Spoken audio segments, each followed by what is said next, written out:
Bienvenue, aujourd'hui on part pour un voyage, mais attention, ce n'est pas un voyage de tout repos. On va plonger dans les idées, disons, percutantes de Friedrich Nietzsche, en se laissant guider par son œuvre, opinions et sentences mêlées. Alors, accrochez-vous bien parce que ça risque de secouer un peu. On va commencer par une question qui paraît simple, mais qui est en fait énorme. Une question que toute personne qui cherche à y voir plus clair s'est déjà posée. Mais la réponse de Nietzsche, elle est tout sauf ce à quoi on pourrait s'attendre. En fait, elle met la table pour absolument tout ce qui va suivre. Et la voilà, cette fameuse réponse. Le point de départ pour Nietzsche, ce n'est pas de trouver une certitude, non, c'est de tout démolir. C'est un acte de destruction en quelque sorte. Pour devenir ce qu'il appelle un esprit libre, eh bien il faut d'abord avoir le cran de tout, absolument tout, remettre en question. Il faut, dynamiter les fondations de tout ce en quoi on a toujours cru. Ok, alors, allons-y. Le premier grand monument que Nietzsche veut faire tomber, ce sont ces fameux grands systèmes philosophiques. Vous savez, ces théories immenses qui ont la prétention de tout expliquer. Et en fait, il nous dit de regarder derrière le rideau, d'aller voir ce qui se cache vraiment derrière ces théories si complexes, si impressionnantes. Au fond, c'est quoi la métaphysique? Et là, la réponse est, disons, brutale. Ce qu'il y trouve, ce n'est pas du tout une grande vérité sur l'univers. Non, non. D'après son aphorisme 12, c'est quelque chose de beaucoup plus terre-à-terre, de beaucoup plus humain, une béquille. Rien de plus. Juste un moyen de se rassurer, de se sentir moins perdu face à l'immensité, face à l'inconnu. Pour expliquer son scepticisme, Nietzsche utilise une image vraiment puissante. Ces grands systèmes philosophiques, pour lui, ce sont comme des mirages. Imaginez, on est en plein désert, on crève de soif, et on voit une oasis au loin, on court vers elle, pensant trouver la certitude, l'eau fraîche de la vérité. Mais au final, on se retrouve avec juste un goût de sel dans la bouche.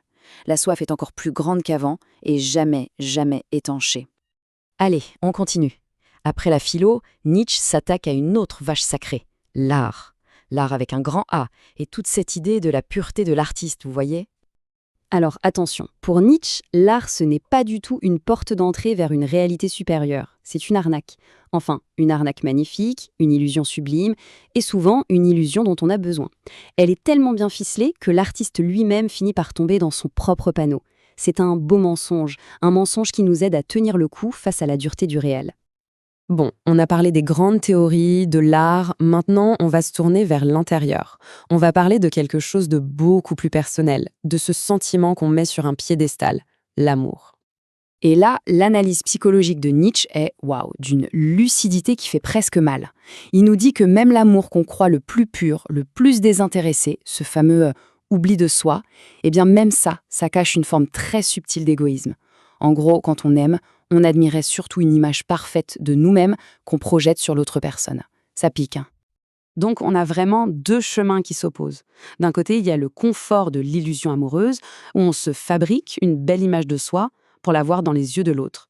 Et de l'autre côté, il y a le chemin beaucoup, beaucoup plus ardu que Nietzsche nous propose, la vraie connaissance de soi.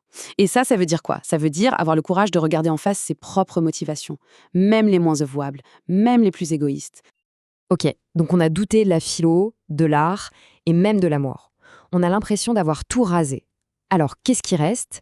Eh bien, c'est là, au milieu des ruines, qu'apparaît l'idéal de Nietzsche. C'est le but de tout ce voyage un peu dangereux.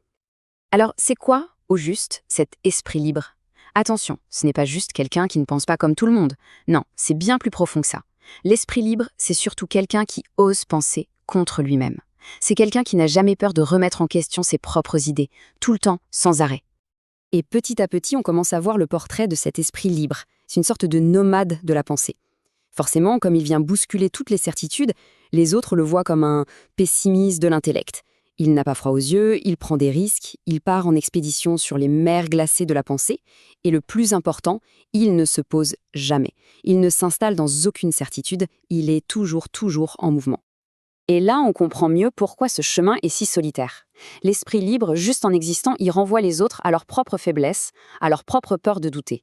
Il devient un miroir un peu gênant, vous voyez, et du coup, il devient une présence qui dérange, une présence dont on préfère souvent se débarrasser. Finalement, tout ce cheminement nous ramène à une question qui est très personnelle et absolument fondamentale. Est-ce qu'on doit se voir comme une sorte d'énigme à résoudre, comme s'il y avait une vérité cachée sur nous-mêmes à découvrir? Ou est-ce qu'on devrait plutôt se voir comme une sculpture inachevée, une œuvre d'art à créer, une vie à inventer? C'est le choix que Nietzsche nous laisse sur la table. Est-ce qu'on veut être le détective qui enquête sur son passé, ou l'artiste qui dessine son propre futur?